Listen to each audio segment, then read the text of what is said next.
Holidays-nale, adu namma GT Holidays da. GT Holidays, South India's #1 travel brand. You know you are special when you're with GT Holidays.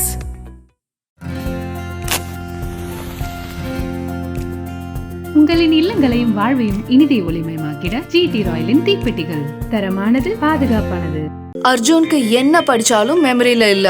Take it, Lion Date Nut Bites. Lion Date Nut Bites Energy Bar. Take it, Lion Date Nut Bites. இன்றைய சிறப்பு நேர்காணலில் நம்மோடு இணைந்திருக்கிறார் மூத்த பத்திரிகையாளர் ரங்கராஜ் பாண்டே அவர்கள். வணக்கம் sir. வரைவு வாக்காளர் பட்டியல் வெளியிடப்பட்டிருக்கு தமிழ்நாட்டில். கிட்டத்தட்ட 97 லட்சம் மக்கள் நீக்கப்பட்டிருக்காங்க தமிழ்நாட்டில். இது என்ன மெசேஜை கொடுக்குது? அரசியல் கட்சியினர் மிகப்பெரிய அளவில் தமிழ்நாட்டில் ஒரு அரசியல் படுத்தப்பட்ட ஒரு விஷயம். நீங்கள் எப்படி நினைக்கிறீங்க? இது வாக்காளர் பட்டியல் வரைவு பட்டியல் வெளியிடப்பட்டு 24 மணி நேரம் ஆச்சு நம்ம பேசும்போது. 97 லட்சம் வாக்காளர்கள் காலி. 6,40,000 6 கோடியே 40 லட்சம் நம்மகிட்ட இருந்தது. இப்போ 5 கோடியே 40 லட்சமாக கிட்டத்தட்ட மாறி இருக்குது. 1 கோடி 97 லட்சங்கிறது 1 கோடின்னு வச்சுக்கோங்க ஒரு பேச்சுக்கு. 1 கோடி வாக்காளர்கள் பெயர் நீக்கப்பட்டிருக்கு. அதில் கிட்டத்தட்ட ஒரு 40 லட்சம் வாக்காளர்கள் இறந்துருக்கிறாங்க. ஒரு 50 லட்சம் வாக்காளர்கள் இடம் மாறி இருக்காங்க. ஒரு 3 லட்சம் வாக்காளர்கள் டூப்ளிகேஷன் கிட்ட இருந்திருக்கு நமக்கு.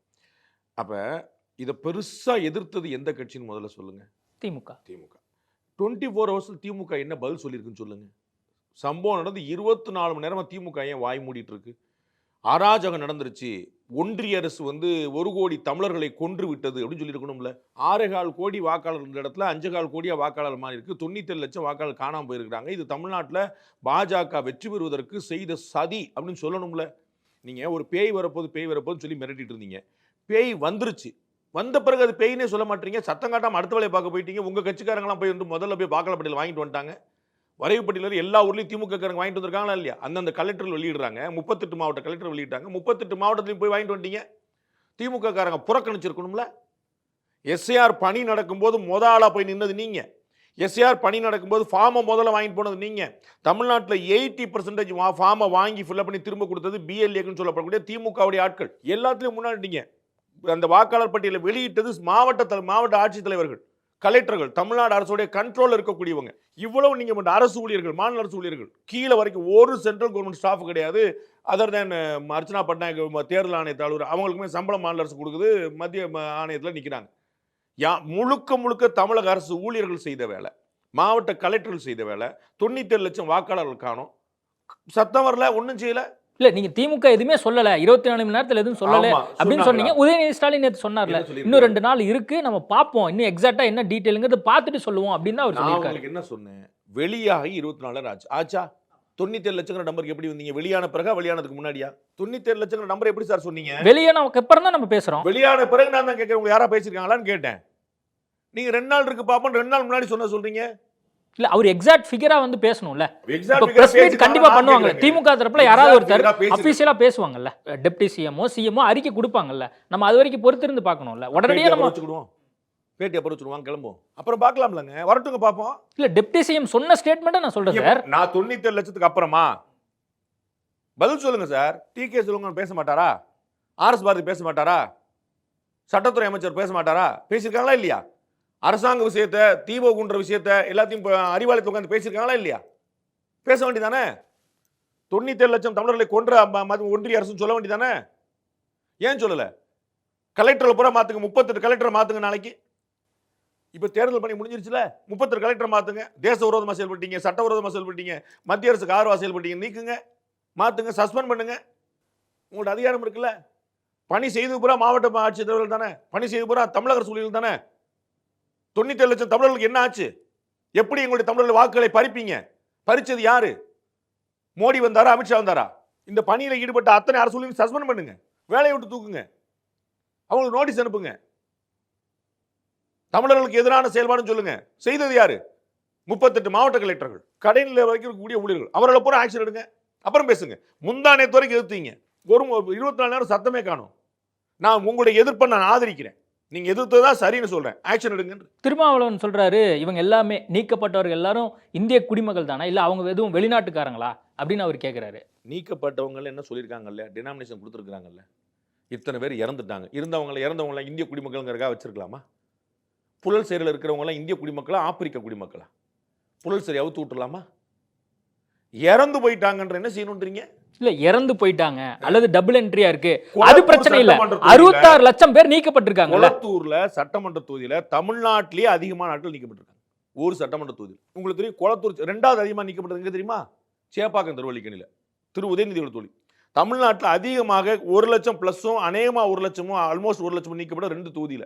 சென்னையில் உங்களுக்கு தெரியும் எவ்வளவு கம்மியான வாக்காளர்கள் தெரியும். 2 சின்ன தொகுதி கொளத்தூரும் சேப்பாக்கம், 2லயும் தான் அதிகமாக நீக்கப்பட்டிருக்கிறாங்க. சரிங்களா? எடப்பாடியில் அவ்வளவு நீக்கப்படலை. ரைட்? அப்ப நீங்க இந்த இடத்துல வாங்க. நான் கேட்கிறேன், அந்த தொகுதியில் இருக்கக்கூடிய தேர்தல் அலுவலர் அலட்சியமா செயல்பட்டிருப்பார் நீங்க நினைக்கிறீங்களா? கொளத்தூர் சட்டமன்ற தொகுதியில பார்த்தவர் தமிழ்நாடு அரசு ஊழியர், ஆமாங்களா? அவரு பார்த்துருவோம் போனா போது நீக்கிடுவாரா? 1 லட்சம் பேர் அனாமத்தா தூக்கிடுவாரா? சேப்பாக்கம் திருவல்லிக்கணி தொகுதியுடைய தேர்தல் பொறுப்பாளருக்கு தெரியாதா? தேர்தல் அலுவலருக்கு தெரியாதா யாருடைய தொகுதின்னு? அலட்சியம் மறந்துடுவாரா? 87,000 பேர் நீக்கும் போயிருக்கும், நடந்திருக்குமா? நடந்துருச்சுன்னு வச்சுக்கோங்க, அவர்கள் நீக்குங்க, அவர்கள் மேல ஆக்ஷன் எடுக்கின்ற. தமிழ்நாட்டில் இருக்கக்கூடிய அத்தனை மாவட்ட ஆட்சித்தலைவர்கள் அத்தனை தேர்தல் அலுவலர்கள் மேல நடக்கும். எதுக்கு? அரசு ஊழியர்கள் கடமையை மீறி செயல்பட்டிருக்கா? தேர்தல் ஆணைய பண்ணி விட்டுருங்க. கடமையை மீறினாங்க. தமிழர்களுக்கு விரோதமாக அண்ணன் திருமாவளவனுடைய கூட்டம் நான் ஆதரிக்கிறேன். தமிழர்களை கொண்டுட்டாங்க. 97 லட்சம் தமிழர்கள் கொல்லப்பட்டு விட்டார்கள். அண்ணன் திருமாவளவன் கருத்தை ஏற்று 38 மாவட்ட ஆட்சியர்கள் மாற்றப்படணும். ஒட்டுமொத்தமா இப்போ 66 லட்சம் மக்கள் வந்து இடம் பெயர்ந்திருக்காங்க, ஆப்சென்ட் ஆயிருக்காங்க அப்படிங்கிற 2 விஷயத்தை வந்து அவங்க சொல்றாங்க. இந்த 66 லட்சம் மக்களும் மீண்டும் இணைப்பதற்கான சூழல் இருக்கா அப்படிங்கிற பார்வையும் இருக்குல்ல? ஆமா, ஜனவரி 1 வரைக்கும் இப்பயும் திறந்திருக்கு. இப்போ கூட நீங்க போய்க்கலாம். சிஏஏ சொன்ன மாதிரி தான். சிஏல இஸ்லாமியர்கள் வர முடியாது, நல்லா வரலாம். சிஏ அடிப்படையில் வர முடியாது. குடிமக்களாருக்கு எல்லாருக்கும் உரிமை இருக்கு.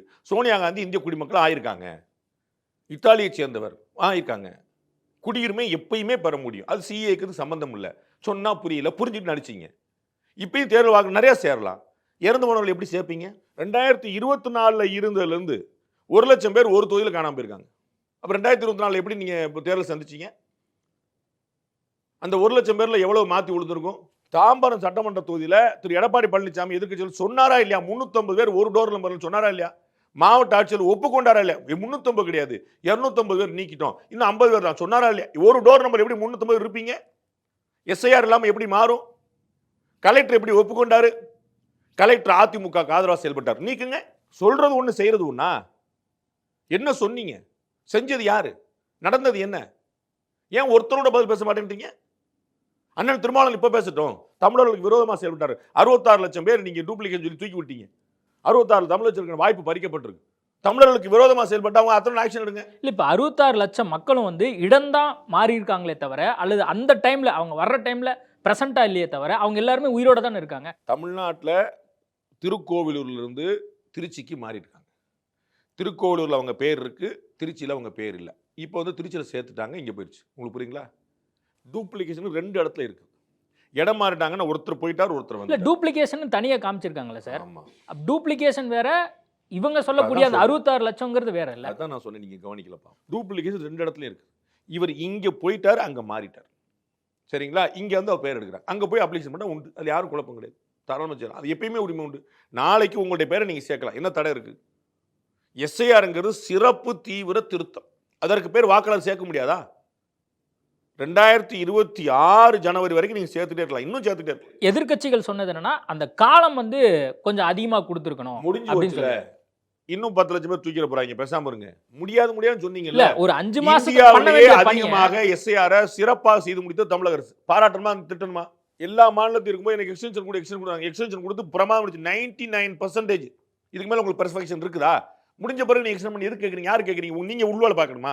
99% முடிஞ்ச வேலையில நீ உள்ள போந்து என்ன சார் டைம் கேட்குறீங்க? எனக்கு புரியல. எது கேட்குறீங்க? வேற வேலை பார்க்குறக்கா? 99% பெர்ஃபெக்ஷன் வந்துருச்சா வரலையா? இது பெர்ஃபெக்ஷனா இல்லையா? எதுக்கு டைம் வேணும் உங்களுக்கு? 40% பணிகள் முடிஞ்சிருக்கு, இன்னும் 60% பணிகள் முடியல. கரெக்டாக டைம் வேணும். 99% ஃபார்ம் ஃபுல்லா போய் உள்ள வந்துருச்சுங்கன்னு சொல்லிட்டு இருக்கோம். நீங்க காலம் வேணும், காலம் பத்தாதுன்னு. இப்ப அரசியல் கட்சிகள்லாம் என்ன சொல்றாங்க? யார் யாரெல்லாம் விடுபட்டு இருக்காங்களோ அவங்களெல்லாம் சேர்த்தணும்னு சொல்லி அதிமுக, பாஜக எல்லா கட்சியும் சேர்த்து. விடுபட்டவங்க யார் சார் கதர் இருக்கா? நான் தான் உங்களுக்கு சொன்னேன், பீகார் தேர்தலே நடந்து முடிஞ்சிருச்சுல. 66 லட்சம் பேர் போச்சுல.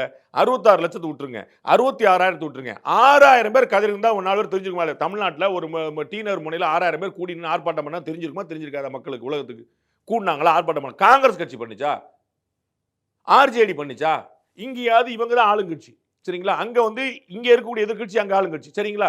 அவங்களுக்கு தான் நட்டம், புரியுங்களா? பிஜேபி திரும்பி ஒரு ரகா பண்ணுச்சு, ரைட்டுங்களா? அப்ப அவங்க தேர்தல் முடிஞ்ச பிறகு பண்ணியிருக்கணும்ல, பண்ணாங்களா? இங்க தர்ம சங்கடம் இருக்கு, திமுக அரசு தான் இருக்கு, திமுக அதிகாரிகள் உட்காந்துருக்காங்க, ரைட், ஒரு பிரச்சனை இல்லை. அங்க அப்படி கிடையாதுல்ல, இவங்கெல்லாம் எதிர்க்கட்சியாக தான் இருக்கிறாங்க. அப்ப நடந்து முடிஞ்ச பிறகு நீங்க ஒன்னு எஸ்ஆர் முடிஞ்ச பிறகு கத்தி இருக்கணும், இல்ல தேர்தல் முடிஞ்ச பிறகு சத்தம் போட்டு, ரெண்டுமே செய்யலையே.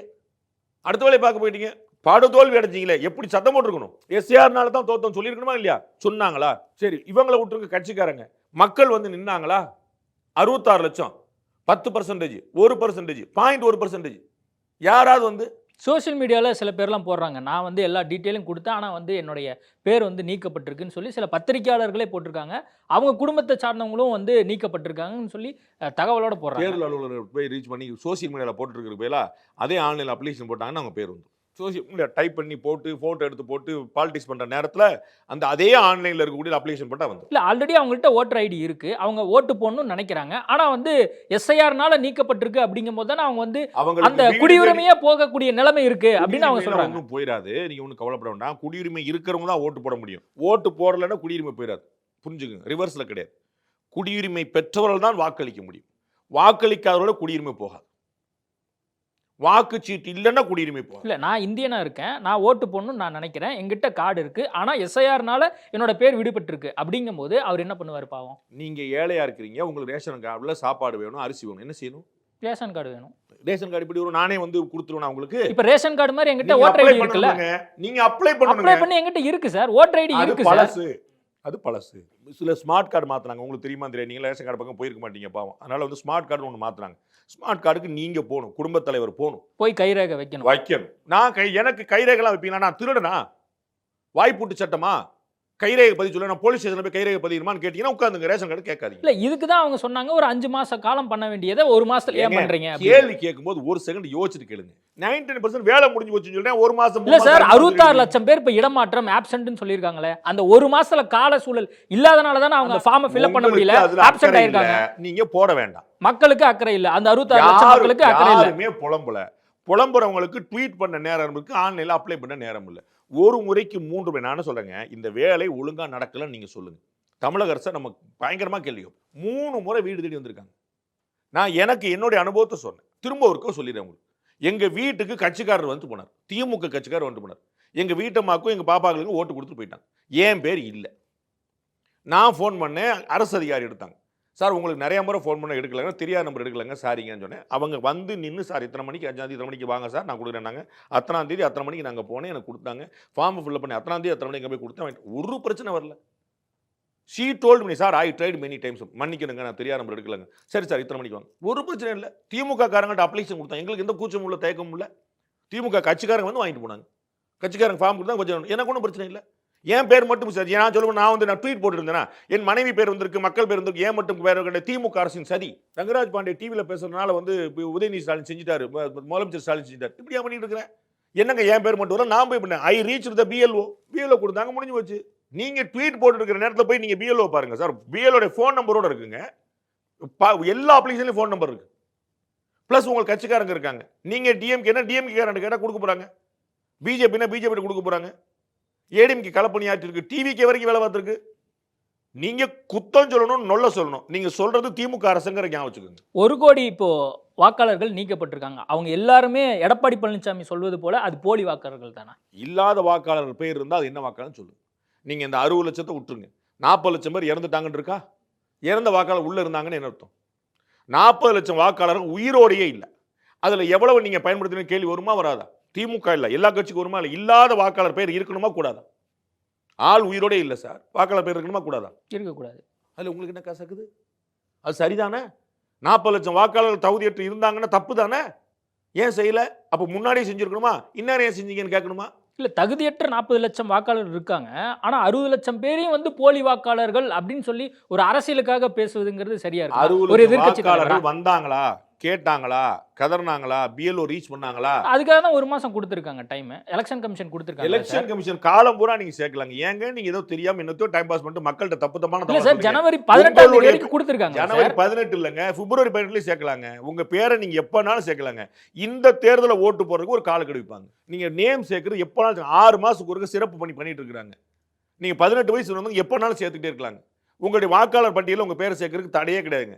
2026 தேர்தலுக்கான ஒரு ஃபைனல் வரைவு பட்டியல் ரெடி பண்ணுவாங்க. அதுக்கு தான் இவ்வளோ கூத்து நடந்துருக்கு. உங்களுக்கு அதில் ஓட்டு போடணும், ஒழுங்காக வந்து கியூவில் நின்று பண்ணுங்க. எனக்கு ஓட்டு சேர்க்க வேண்டாம், பேசாமல் உட்காந்துங்க. உங்களுக்கு நாங்கள் காலக்கெடு கூச்சிட்டே இருப்போம், அறிவிச்சிட்டே இருப்போம், நீங்கள் இந்த மாதிரி பேட்டி கேட்டு இருப்பீங்க, வந்து பேரை மட்டும் சேர்க்க மாட்டீங்கன்னு. பிஎல்ஓ ஃபோன் நம்பர் போட்டிருக்கோம், அதை நீங்கள் பேச மாட்டீங்களா? டிவியில் உட்காந்து 1.5 மணி நேரம் கத்துவீங்களா? 99% கம்ப்ளைண்ட்ஸ் எல்லாமே வந்து சேர்ந்துட்டாங்க, முடிஞ்சு போச்சு. என்ன பேசிட்டு இருக்கீங்க எனக்கு புரியவே இல்லை. யாருக்கா பேசிட்டு இருக்கிறீங்க? எஸ்ஐஆர் வந்ததற்கு காரணமே ஒரு நீண்ட கால செயல் திட்டம் இருக்கு அப்படின்னு சொல்லி திருமாவளவன் சொல்றாரு. ஆமா. என்ன செயல் திட்டம், என்ன ஒரு சரியான long வாக்காளர் term-ஆ பட்டியல் வந்து இருக்கணுங்கிற நீண்ட கால செயல் திட்டம் தான். தப்பான ஆட்கள் உள்ள இருக்கக்கூடாதுங்கிற சரியான செயல் திட்டம் தான், வரவேற்கப்பட வேண்டிய செயல் திட்டம் தான். அதற்கு திமுகவும் துணை போயிருக்கு. அதனால விடுதலை சிறுத்தைகள் மறுபரிசீலனை பண்ணணும். ஆரம்பத்தில் நீங்க சொன்ன மாதிரி இப்ப திமுக எதுவும் ரியாக்ட் பண்ணல இது வரைக்கும் நம்ம பேசிட்டு வரைக்கும். ஆனா திருமாவளவன் தமிழ்நாட்டுல தொடர்ந்து இருக்கக்கூடிய- பேசிட்டே இருக்காரு. தமிழ்நாட்டுல இருக்கக்கூடிய கலெக்டர்ல பூரா நியமிச்சது யாருங்க? ஒன்றிய அரசு, ஐநாவா? தமிழ்நாடு அரசு, தமிழ்நாடு அரசு ஆள்றது எந்த கட்சிங்க? திமுக. தமிழக முதலமைச்சர் நினைச்சா மதுரை கலெக்டரை மாற்ற முடியுமா, சீக்க முடியுமா? வைக்க முடியும்ல. 38 கலெக்டர் நியமிச்சது அவங்க. அப்ப கலெக்டர் தப்பு பண்ணிருக்காங்க, மாத்தணுமா மாத்தக்கூடாது? அண்ணன் திருமாவளவன் நியாயமான கோரிக்கை வைக்கக்கூடியவரா இல்லையா? அவர் அபாண்டமா பேசக்கூடியவரா? சொல்லு. ஆமா இல்ல, ஒரு வாரம் சொல்லுங்க. அபாண்டமா பேசுவார் அப்படி சொல்லுங்க. சொல்ல முடியாதுல்ல. சொல்லுங்க, அபாண்டமா பேச முடியாது. அப்ப வந்து ஒரு நியாயமான கோரிக்கை வைக்கிறார், 38 கலெக்டர் மாத்துங்கன்ற, அதுல ஒரு 10 கலெக்டர் சஸ்பெண்ட் பண்ணுங்கன்ற, இல்ல நாங்க பிஜேபியோட துணை நின்றோம் சொல்லுங்க. ஒத்துக்குங்க, நாங்க பிஜேபியோட பி டீம். திமுக பிஜேபி சொன்னதான் நாங்க செய்யறோம். தேர்தல் பிஜேபியோட வேலையை தான் தேர்தல் ஆணையம் பார்க்க, தேர்தல் ஆணைய வேலை தான் நம்ம கலெக்டர் பார்த்தாங்க, கலெக்டர் நாங்கள் சொல்லி தான் பார்த்தாங்க, நாங்கள்லாம் ஒன்றுக்குள்ள ஒன்று ஒத்துக்கிடுங்க. இல்லை இதற்கு முன்னாடி எதிர்த்தது தப்புன்னு ஒத்துக்கிடுங்க, நாங்கள் தெரியாமல் எதிர்த்துட்டோம், நியாயமாக தான் செயல்பட்டு சொல்லுங்க. இல்லை எங்கள் கலெக்டர் தப்புன்னு சொல்லுங்க, ஏதாவது ஒன்று சொல்லுங்க. எங்கள் கலெக்டர் பூரா சரி, தேர்தல் ஆணையம் தப்பு. வேலை பார்த்தது யாரு? கலெக்டர். எப்படி தேர்தல் ஆணையம் தப்பாக இருக்க முடியும்? அப்போ எஸ்ஐஆர் வந்தபோது பயங்கரமாக சண்டை போட்டீங்க, கோர்ட்டில் கேஸ்லாம் போட்டீங்க, அண்ணன் டிவி கேலேருந்து போட்டு நாங்களாம் வழக்கு போட்டோம், நாங்களாம். இப்போ சத்தமே காணும். வழக்கு போட்டு என்னன்னு சொல்லுங்க. இந்த வரைவு வாக்காளர் பட்டியலினால நீக்கப்பட்டவர்களுடைய நம்பர்ஸ் நம்ம பார்த்துருக்கோம். இது யாருக்கு சாதகமா இருக்கும், யாருக்கு பாதகமா இருக்கும்? யாருக்கும் சாதகமா இருக்கு. தேர்தல் ஆணையத்துக்கும் ஜனநாயகத்துக்கும் சாதகமா இருக்கும். அதை எதிர்க்கிற அத்தனைவருக்கும் பாதகமா இருக்கும். கட்சிகளை நம்ம சொல்ல முடியாது. கட்சிகளை பொறுத்தவரைக்கும் அதிமுக, திமுக, பாஜகன்னு யாருக்கு சாதகமா சொல்ல முடியாது. ஜனநாயகத்துக்கு சாதகம், ஜனநாயகத்தை எதிர்ப்பவர்களுக்கு பாதகம். கடந்த நாடாளுமன்ற தேர்தல் போது கிட்டத்தட்ட 6.5 கோடி பேர் வாக்களிச்சிருக்காங்க அப்படின்னு ஒரு விஷயம் இருக்கும்போது, இந்த 2026ல அப்போ அதனுடைய நம்பர்ஸ் இன்னும் கம்மியாச்சு அப்படின்னா அந்த வெற்றி வந்துருச்சு. இல்ல வெற்றி தோல்வி வந்து அந்த நம்பர்ஸ் அடிப்படையில பார்க்கும்போது கூடின மாதிரி தெரியும். வாக்காளர் சதவீதம், ஓட்டு பதிவு செய்தம் கூடின மாதிரி இருக்கும். நமக்கு வந்து ஓட்டு செய்வது வந்து நம்ம நார்மலா 70% தமிழ்நாட்டில் வரும். 69லேருந்து 71 வரைக்கும் தமிழ்நாட்டில் எப்பயுமே இருக்கும் நார்மலா. இது வந்து 78, 80 வந்து நிற்கும். அப்போ வாக்கு சதவீதம் கூடிடுச்சுன்னு வரும். உடனே உங்களை மாதிரி நல்ல விஜய்க்கு ஓட்டு போட்டிருப்பாங்களோ அப்படின்னு கேட்டு கிளம்புவீங்க. அது இல்லை, வாக்காளர்களுடைய எண்ணிக்கை குறைஞ்சது, அதனால வாக்கு சதவீதம் குறைங்கிற சின்ன அரித்மெட்டிக் தான். இந்த முறை பீகார்ல நீங்க பார்த்தீங்கன்னா வாக்கு சதவீதம் கூடியிருக்கும். அப்போ உடனே பிரசாந்த் கிஷோர் வந்துட்டாரு, வாக்கு சதவீதம் கூடிச்சுன்னு எல்லாம் சொன்னாங்க. பிரசாந்த் கிஷோர் பாவம் ஓரமாக உட்காந்துருக்காரு, வேற யாருக்காவது அட்வைஸ் பண்ணலாமான்னு. இப்போ சென்னையில் ஒட்டுமொத்தமா 14 லட்சம் வாக்குகள் வந்து நீக்கப்பட்டிருக்கு அப்படின்னு இருக்கு. சென்னை யாருடைய கோட்டை? நார்மலாக கொங்கு பெல்ட்னா அது ஏடிஎம்கே கொடுக்கும், ரைட்டுங்களா? சென்னைனா வந்து திமுக கொடுக்கும். சென்னையில் தான் அதிகமான வாக்காளர் பேர் இருக்கு. நீங்கள் 97 லட்சத்தில் 14 லட்சம் ஒரே ஒரு இடத்துல மட்டும் போயிருக்கு, ஒரு மாவட்டத்தில் மட்டும் போயிருக்கு. யாருக்கு சாதகமான சொல்லுங்க, யாருடைய கோட்டை சொல்லுங்க? திமுக. அப்ப திமுக கோட்டையில் இவ்வளவு தப்பான வாக்குகள் இருந்திருக்குன்னு என்ன அர்த்தம் நீங்க சொல்லுங்க. இல்ல அப்படிதான் வந்து திமுக ஜெயிச்சிருக்கும் அப்படின்னு நம்ம நான் அதெல்லாம் சொல்லலைங்க. நான் நடந்த பத்தி நான் வந்து ஒரு கற்பனை கோட்டைக்குள்ள நான் போக விரும்பலங்க. திமுக தப்பான கட்சி, திமுக அதெல்லாம் சொல்லிங்க. உள்ளே அதிகமான விஐபி தொகுதி நீங்க லிஸ்ட் எடுங்க. உள்ளே அதிகமான வாக்கு வந்து செல்லாத ஓட்டுன்னு எங்க நீக்கப்பட்டிருக்குன்னு சொல்லுங்க. முதல்ல நிக்கிறது தமிழக முதலமைச்சரோட சீட், ரெண்டாவது நிக்கிறது திரு உதயநிதி ஸ்டாலினோட சீட். இது யார் தேர்தல் ஆணையம் கொடுத்துருக்கு? நான் தான் சொன்னேன், நீங்க தேர்தல் ஆணையத்தை விட்டுருங்க, மாவட்ட கலெக்டர் விட்டுருங்க. அந்த தொகுதி தேர்தல்கள் தப்பு பண்ணிருப்பான்னு நினைக்கிறீங்களா? அவர்களுக்கு தெரியாதா? இது திரு உதயநிதி தொகுதி, திரு ஸ்டாலின் தொகுதி தெரியாதா? அவங்க அலட்சியமா இருந்திருப்பாங்களா? ஒரு முறைக்கு 10 முறை. அந்த கட்சிக்காரங்க அவங்கள விட்டுருங்க. தேர்தல் அலுவலர்கள் கூட வந்து அராஜகமாக செயல்பட்டா வச்சுக்கோங்க. BLA சொல்லக்கூடிய BLA 2 சொல்லக்கூடிய கட்சிக்காரங்க இருக்காங்க, கட்சிக்காரங்க விட்டுருப்பாங்களா? நீங்க கேட்டு பாருங்க, யார்ட்டெல்லாம் நீங்க வந்து கட்சிக்காரங்க 80% இந்த ஃபார்ம் வாங்கினது டிஎம்கே காரங்க, 80%. மற்ற எல்லா கட்சியும் சேர்ந்தா மிச்சம் 20%. அப்ப திமுக காரங்களே உள்குத்து வேலை பார்த்து திரு ஸ்டாலினுடைய வாக்குகளையும் திரு உதயநிதியுடைய வாக்குகளையும் காலி பண்றதுக்கு ட்ரை பண்ணிருக்காங்களா? திமுகவுடைய அந்த நேரேட்டிவ், இந்தியா கூட்டணியுடைய அந்த நேரேட்டிவ் இப்போ என்னவா இருக்கு? எப்பயுமே தோத்துட்டு இருக்கு, அவங்களுக்கு தெரிய மாட்டேங்குது. CAAக்கு அப்படிதான் சொன்னாங்க, SIRக்கு அப்படிதான் சொன்னாங்க, டீலிமிட்டேஷனுக்கு அப்படிதான் சொன்னாங்க, மக்கள் தொகை கணக்கெடுப்பு அப்படிதான் சொன்னாங்க, NRC வந்துருச்சுன்னு சொன்னாங்க. இது ஏதாவது ஒண்ணு நடந்திருக்கான்னு சொல்லுங்க. EVM சொன்னாங்க, ஓட் சோரி சொன்னாங்க, ஏதாவது ஒண்ணு நடந்திருக்கான்னு சொல்லுங்க. பொய்யா சொல்றாங்கன்னு அவங்களே எக்ஸ்போஸ் ஆறாங்க, வேற ஒண்ணுமே இல்லை. மக்கள் தொடர் தோல்விகளை கொடுத்துக்கிட்டே இருக்கிறாங்க. ஏன் தொடர் தோல்வி? அவங்க தான் யோசிக்கணும். பொய் சொன்னா மக்கள் ஏற்க மாட்டாங்கிற சாதாரண விஷயம். காமன் மேன் பயங்கர எஜுகேட்டடா இருக்கிறான், டெய்லி அவன் வந்து அப்டேட் ஆகிட்டே இருக்கிறான். அவனை நீங்க எப்படி போய் சொல்லுவீங்க? அப்ப அவன் கேட்க மாட்டானா? அப்ப உங்க ஊர்ல எப்படி ஜெயிச்சிங்கன்னு கேட்க மாட்டானா? கர்நாடகால ஒரு சட்டமன்ற தொகுதியில் இப்படி போயிடுச்சு, கர்நாடகா உங்க ஆட்சி நடக்குன்னு ஒருத்தன் தெரியாதா? இந்த ஹரியானால அவங்க தோத்துட்டோம், தெலுங்கானா ஜெயிச்சிங்களன்னு கேட்க மாட்டானா? ஹரியானால அவங்க தப்பு பண்ணாங்க ஜெயிச்சாங்கன்னா தெலுங்கானா நீங்க தப்பு பண்ணி ஜெயிச்சிங்களா? சாதாரண கேள்வி வராதா? தெலுங்கானாவில் நீங்கள் ஜார்க்கண்டில் நீங்கள் ஜெயிச்சிங்க, ஜார்க்கண்ட்லையும் தெலுங்கானாவில் நீங்கள் ஜெயிச்சா வந்து அது மக்களாட்சி. இந்த பக்கம் வந்தா இவிஎம் ஆட்சியா? அது காமன் மேனுக்கு தெரியும். நீங்கள் தவறான தகவல் சொல்லியிருக்கீங்க. டீலிமிட்டேஷன் பற்றின வார்த்தை இருக்கா சார்? இப்போ இன்னைக்கு எங்கேயாவது டீலிமிட்டேஷன் தமிழ்நாட்டில் எவ்வளோ பெரிய ஆர்ப்பாட்டம் வந்துச்சு, எவ்வளோ பெரிய போராட்டம் வந்துச்சு? தமிழ் இங்கே எல்லா பஸ் ஸ்டாப்லையும் போட்டாங்களா இல்லையா? தமிழ்நாடு போராடும், தமிழ்நாடு வெல்லும் சொன்னாங்களா இல்லையா? எந்த போராடிச்சு எங்கே வென்றுச்சு சொல்லுங்கள்? டீலிமிட்டேஷன் எங்கே நடந்துச்சு சொல்லுங்கள்? எத்தனை முதலமைச்சர் துணையமைச்சர் கூட்டம் போட்டாங்க, என்னாச்சு சொல்லுங்கள்? சிஏஏ இந்திய இஸ்லாமியரோட குடியுரிமை பறிக்கப்படும் சொன்னாங்களா இல்லையா? இந்திய இஸ்லாமியர்கள் விட்டுருங்க, ஒரே ஒரு இஸ்லாமியோட குடியுரிமை பறிக்கப்பட்டிருக்குன்னு சொல்லுங்க. ஒரே 3 வருஷம் ஆச்சு இம்ப்ளிமெண்ட் ஆகி, ஒரு இஸ்லாமியோட குடியுரிமை போயிருக்குன்னு சொல்லுங்க. அப்ப இதை மாதிரி தவறான தகவலை சொல்லி மக்களை மிஸ்கைட் பண்ண நினைச்சாங்கன்னா மக்கள் மிஸ்கைட் ஆகிறதுல இல்லை. ஓகே சார், நிறைய விஷயங்கள் குறித்து பேசியிருக்கோம். நேர்காணல் கொடுத்ததுக்கு மிக்க நன்றி.